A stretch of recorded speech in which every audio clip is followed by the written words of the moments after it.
How did the CIA and Mossad manage to track down the Iranian Supreme Leader's secret compound? It all started around 8 in the morning. CIA tracked some high-level Iranian leaders at this building right in the heart of Tehran. U.S. intelligence shared a critical tip with their Israeli counterparts.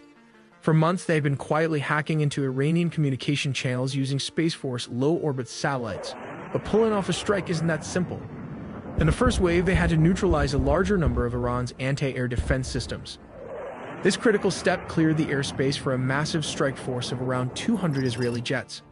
But this area is highly fortified, so how do you destroy a deeply buried target like this? Well, they use bunker busters. Their delayed fuses punch through deep concrete before detonating. This is part 1. How exactly did Israel and the United States manage to assassinate one of the most heavily protected men on the planet? The answer? An unprecedented joint operation. For months, the CIA and elite Israeli units waged a shadowy intelligence war. Using a web of surveillance satellites, intercepted comms, and human spies, they mapped Ayatollah Khamenei's every move in absolute secrecy. Utilizing a sophisticated web of low Earth orbit surveillance satellites, intercepted encrypted communications, and highly placed human assets deep within the regime, they painstakingly mapped Ayatollah Ali Khamenei's every movement, security protocol, and daily pattern. The vulnerability, the Pasteur Street Summit. The critical breakthrough came when American intelligence identified a fleeting yet massive vulnerability, the highly classified Morning Summit. Top-tier Iranian military commanders, security advisors, and political officials were converging on the heavily guarded Pasteur Street compound in the heart of central Tehran. Shielded by layers of urban infrastructure, elite guard details, and what they believed was an impenetrable umbrella of state-of-the-art air defenses. Like the homegrown Baver missiles as well the S-400 radar system located all over the city. The leadership gathered in a false sense of absolute security. Here comes part 2. How many aircrafts were involved in taking out a single target? The focal point of the operation was Beit Rabari, Khamenei's highly secure official residence and centralized office compound located in the heart of downtown Tehran. While they used around 200 aircrafts, the localized strike on Beit Rabari was the anchor of a massive, flawlessly synchronized aerial campaign. Flew all the way from Israel with flying oil tankers, the largest military flyover in its history. The Israeli Air Force deployed an armada of approximately 200 fighter jets equipped with GPS bunker buster bombs. As stated, he was actually occupying a shallower subterranean facility, the free-falling guided bomb, which the IDF deployed as the munitions. It easily pierced the earth and reinforced concrete, triggering a catastrophic collapse of the entire underground structure.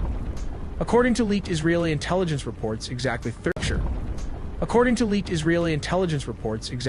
heavy munitions were dropped directly onto the Supreme Leader's compound to guarantee total structural failure. Obliterating such targets relies on specialized bunker buster munitions equipped with delayed action fuses, allowing them to physically penetrate deep into the ground and concrete before detonating. As a dedicated specialized squadron delivered the 30 bunker busters directly to Khamenei's compound, the rest of the armada operated simultaneously across Iranian airspace. They dropped hundreds of munitions to cripple over 500 targets, instantly blinding critical air defenses and neutralizing ballistic missile silos. Here comes part 3, and this is Iran's mistake. How the Iranian made a very big mistake to protect its leader. Because he was occupying a shallower subterranean facility, the deployed munitions easily pierced the earth and reinforced concrete, triggering a catastrophic collapse of the entire underground structure.